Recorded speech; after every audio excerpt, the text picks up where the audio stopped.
Рахмат, урматтуу калайык калк, урматтуу депутаттар. Бүгүн тарыхый күн. Эзелдеден бери Өзбекстан менен Кыргызстандын ортосунда чечилбей келген чек ара маселесине чекит кое турган күн. Ошондуктан бүгүнкү ратификация маселесине мен дагы катышып, ушул тарыхый жооптуу учурда башымды катып олтуруп албастан өз пикиримди билдирип кетейин деп келдим. 2 мүнөт убакыт сурадым, убакыт бергениңиздерге рахмат. Мен дагы Камчыбек Кыдыршаевди кичине толуктап кетейин. Себеби менин толуктоом алдыда сиздер бере турган суроолорго жооп катары болуп, суроолор азаят го деген үмүттөмүн. Чек ара маселеси кандай чечилип жатканын баяндамачы Камчыбек Кыдыршаев толугу менен түшүндүрүп айтып берди. Түшүнбөгөн кишиге деле түшүнүктүү болду го деп ойлойм.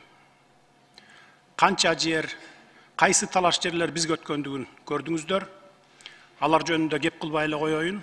Менин айтайын дегеним, Кемпир абадтын алдында жаткан жерибиз кетип жатат деп ызы чуу салып жаткан жарандарыбызга айтарым. Азыр Камчыбек Кыдыршаевдин баяндоосунан кийин суу астында жаткан 4127 гектар жер 1965 жылы эле Өзбекстан менен алмашып кеткенине күбө болдуңуздар.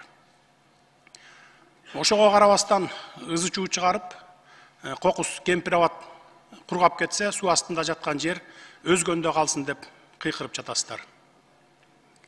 Биринчиден, суу кургабайт, дагы кылымдар бою суу агат. Адам атадан бери адам баласынын жашоосу уланып келе жатат, кыямат кайымга чейин улана берет. Суу кургап кетсе, суусуз жашоо жок. Адам баласынын жашоосу да токтойт. Экинчиден, макул, суу түгөнүп, суу сактагыч кургап кетти дейли. Ордуна тең-метең башка жерден берип, ошол замат алмашып алсак болот. Айланайын деп алмашат.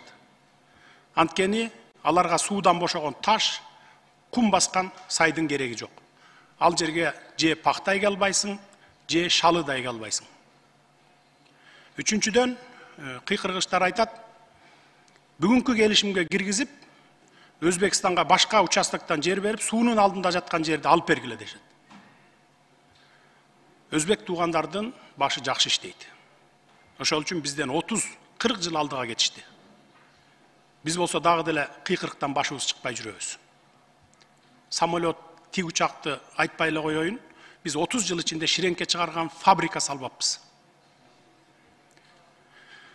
Бүгүн ушундай алмашуу кылалы, силерге чек аралаш жерден 4000 гектар айдоо жерди берели, суу кургап кетсе, суунун алдында жаткан жер өзгөнгө калсын десек, айланайын деп макул болушат. Анткени суу 100 жыл, 200 жыл керек болсо дагы бир нече кылымдар бою жатарын билишет алар.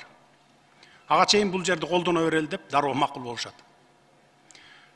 Ошол үчүн шашпай тургула, урматтуу өзгөндүк туугандар. Ошол суу астында жаткан жер керек болсо 1 жылдан кийинби жерди, 10 жылдан кийинби же 100 жылдан кийинби алмашып алабыз. Ага чейин өзүбүз иштетип туралы. Азыр бүгүнкү келишим менен бекитип, чек араларыбызга чекитти коюп алалы. Бир эле өзгөн менен маселе чечилип жаткан жок.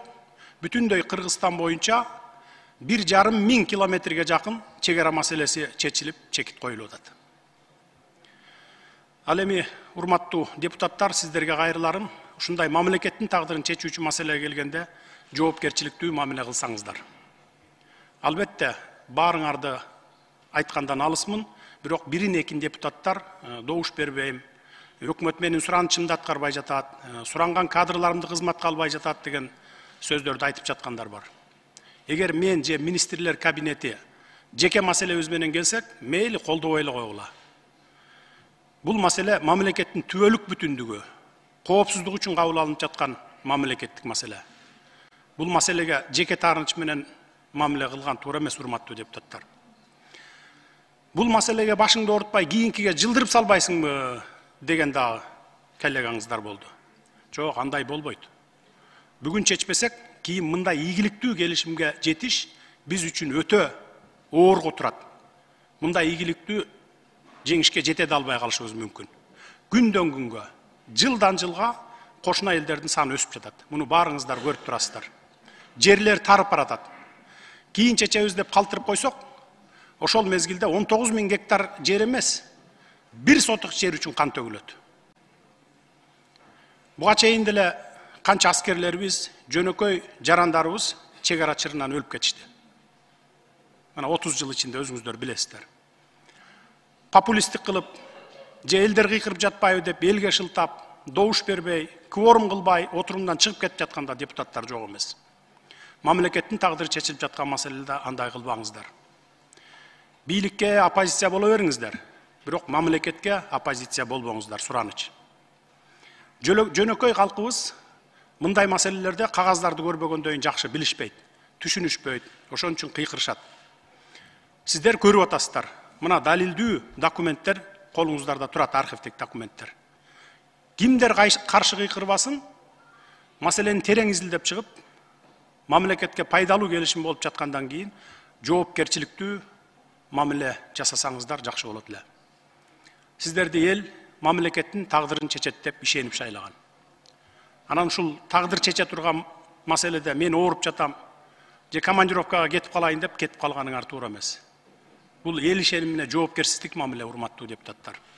Эч коркпоңуздар. Биз туура жол менен кетип бара жатабыз. Жер берип жаткан жокпуз. Тескерисинче мурдагылар берип жиберген жерлерибизди кайтарып алып жатабыз. Фактылар менен, тарыхый, архивдик документтер менен Камчыбек Кыдыршаевич далилдеп берди. Дагы кандай далилдер керек бизге? Биз бүгүн эң туура кадам жасап, туура чечим кабыл алып жатабыз. Буга тарых баасын берет. Мына могу кагаздардай болуп, бардык документтер архивде калат. Ошондуктан бүгүнкү убактылуу жеке кызыкчылыктарды четке кагып, каршы чыгып жаткан саясатчыларга кошулуп алып, ушуну колдоп коеюн, досум болот эле деп чолок акылдык кылбастан түбөлүктүү Кыргызстанды ойлойлу. Ошол үчүн бул маселеге жоопкерчиликтүү мамиле менен добуш беришиңиздерди суранам, урматтуу депутаттар. Рахмат.